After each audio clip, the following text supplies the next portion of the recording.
Hello, once again, I'm Chris and I've been asked another Hey Chris question. Today I've got, hey Chris, what skills, certificates, etc. do I require to be a guitar teacher? It's a very good question and one that's very dear to my heart. It's a very well worthwhile endeavour, sharing your skills and what you've learned with others. It's nothing's more rewarding than that, I feel. The only way that you can be a teacher and call yourself a music teacher is that you go to university. You'd have to study the education stream, but you also have to have the music component as well. It does take quite a few years to achieve that, and then you can call yourself a music teacher. That is the only way you can be classified as a teacher. Now, for me, I am a music tutor. Now, to become a tutor, you don't necessarily need any qualifications. It is a totally unregulated industry. That's why it's a really good idea, if you were looking at getting lessons yourself, that you go to a reputable music store, because all reputable music stores are going to vet their applicants and make sure that the teachers that they hire all have some sort of paperwork, some sort of certificates that they have done, and then they're the right person for the job. Not just anybody can teach, in my opinion. And that's a huge advantage of going to a music school. You get somebody that really knows their stuff and has been vetted by people that really know the type of people that they're looking for.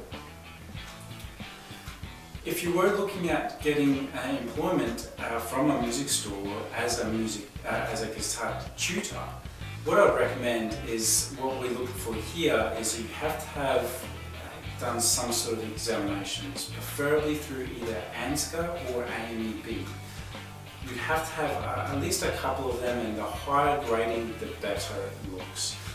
We get applications all the time, and your application is going to go to the top if you have those certifications under your belt. So definitely look into that.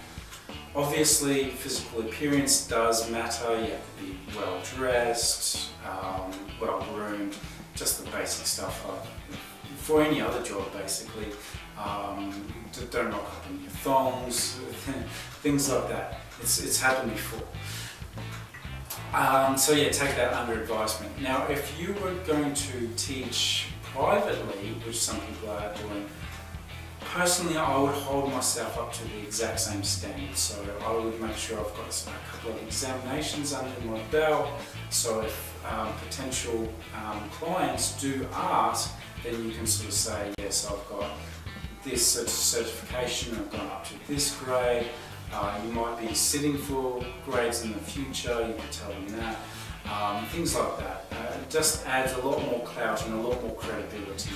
Also, if you're teaching privately, I would also really be looking at different insurances, public liability, public indemnity insurance, things like that. Really treat it like a business. For me personally, I mix the two. I really love teaching at the shop. It's basically, I just come in, music will go as I so please, and that's really great. With my outside students, that's really good too. And it's just a different skill set, different mindset, just a different sort of kettle of fish. I don't prefer one over the other. I love them both. Basically, it's all teaching, and I love both of them. Hopefully that answered your question.